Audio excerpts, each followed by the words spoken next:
Two neighbors leave the same building, every weekday, at the exact same time. Same walk, same train station, same job title, hired the same month, same starting salary down to the dollar. And every single morning, they stop at the same cart for the same $3 medium coffee. One of them drinks it, the other invests it. That's it. That's the entire difference between how their lives turn out. Not the job. Not a raise. Not a stock tip from a group chat. $3. Here's the part that sounds made up. Run that $3 a day through a normal index fund for 40 years, at a historical market average return, and it turns into roughly $284,000, more than a lot of people manage to retire with, built entirely out of coffee money. Most people here invest $3 a day and file it under cute idea, doesn't actually matter. The data says something different. And the twist isn't even about the $3, it's about time. The neighbor who waits even 10 years to start doesn't just miss 10 years of coffee money. They end up needing to invest more than double, every day, for the rest of their life, just to land in the same place. Waiting is the expensive part. Investing is the cheap part. I ran every number in this video off real historical average market returns, not rounded up guesses, so by the end you'll know exactly what your own $3 is worth starting today. And exactly what it costs you to wait until next year, instead. Point 1, the decade where it feels like nothing is happening. Picture Maya, 22, first real paycheck, and instead of a coffee cart every morning, she sets up a $3 a day transfer into a low-cost S&P 500 index fund. No spreadsheet, no trading app open all day, just an automatic transfer she forgets about within a week. For the first few years, checking that account is almost anticlimactic. 6 months in, $500. 2 years in, $2,200. She's putting in real money, on a real schedule, and the number on the screen looks like it belongs to someone barely trying. Here's the math working quietly underneath that boredom. $3 a day is $1,095 a year, call it $91 a month, less than most people's phone bill. Invested at a historical stock market average of around 8% a year, a commonly cited long-term average for a diversified index fund, not a guarantee, since real years go up and down. That $91 a month habit turns into roughly $15,900 after 10 years. Surveys on small daily purchases, including ones Acorns has published on coffee spending specifically, keep finding the same thing. People wildly underestimate what a habit this small adds up to over a full year, let alone a decade. Maya isn't unusual in what she's spending. She's just one of the rare people who actually redirected it instead of only feeling a little guilty about it every morning. 10 years in, Maya's number still doesn't look life-changing. That's the part nobody warns you about going in. The invisible raise years always look unimpressive right up until, quietly, they stop being unimpressive. Point 2. The decade the money starts working harder than she does. By her early 30s, Maya hasn't raised her $3 a day contribution a single time. She hasn't needed to. This is where the invisible raise actually shows up on the screen. The growth stacked up from the first 10 years is now generating more new dollars in a single year than her own contributions are. 20 years in, that same $3 a day sits at roughly $50,000. Read those two numbers back to back. Her total contributions only doubled between year 10 and year 20, going from about $10,950 put in to about $21,900 put in. But her balance didn't double. It more than tripled, from $15,900 to $50,000. Contributions grew in a straight line. The balance grew on a curve. That gap is the entire mechanism of compounding, working exactly as advertised. And it's also the reason the first 10, boring, years mattered so much. They weren't wasted time. They were the years the curve needed in order to start bending upward on its own.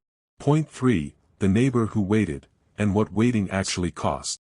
Now meet Derek, from the other apartment. Same building, same $3 coffee cart, same 8% average return sitting there available to him the entire time. He wasn't reckless with money, he just wasn't in a rush. New apartment to furnish at 24. A slightly nicer car at 27. I'll start once things settle down, at 29.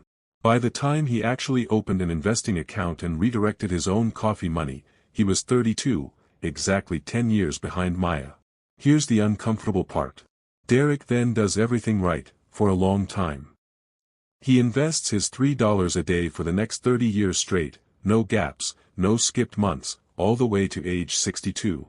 Maya, over that same 30-year stretch, keeps going too, bringing her total up to 40 years of investing by the time she also turns 62.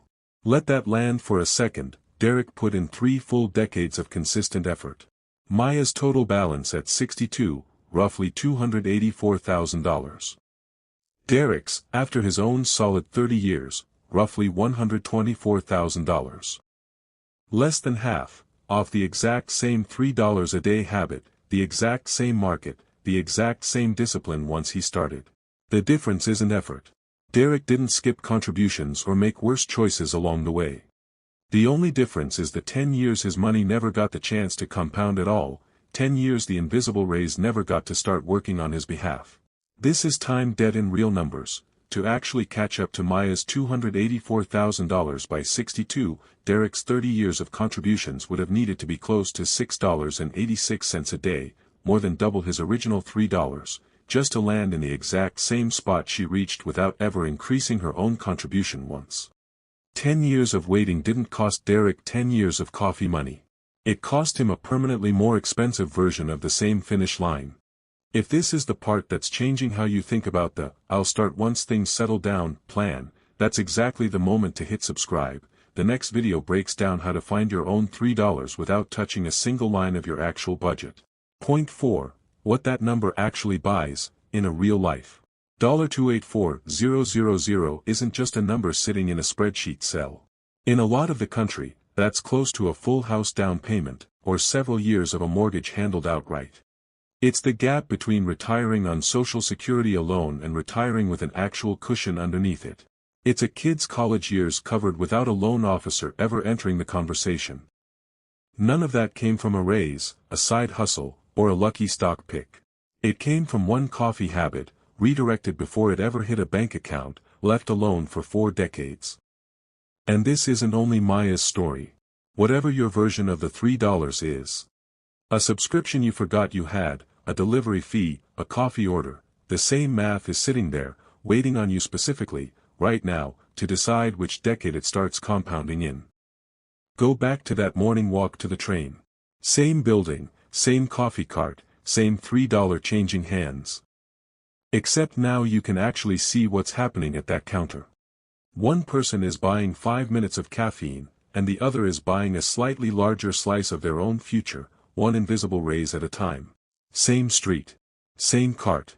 Same $3. A completely different life, 30 years down the line. Wealth was never really about the coffee, or even about the $3. It was always about which version of you gets to decide what happens to it, the one sitting here today, or the one who keeps promising to start once things settle down. If you want to see exactly how to find your own $3 without touching a single line of your current budget, that's the video to watch right after this one. So here's the actual question, and I mean this literally, not rhetorically. Open your bank app right now, today, and find your own $3. The forgotten subscription, the extra delivery fee, the coffee order. Tell me what you found in the comments. I read every single one, and I genuinely want to know what your version of this looks like. This isn't financial advice. It's just the math, run honestly, on a habit most of us already have.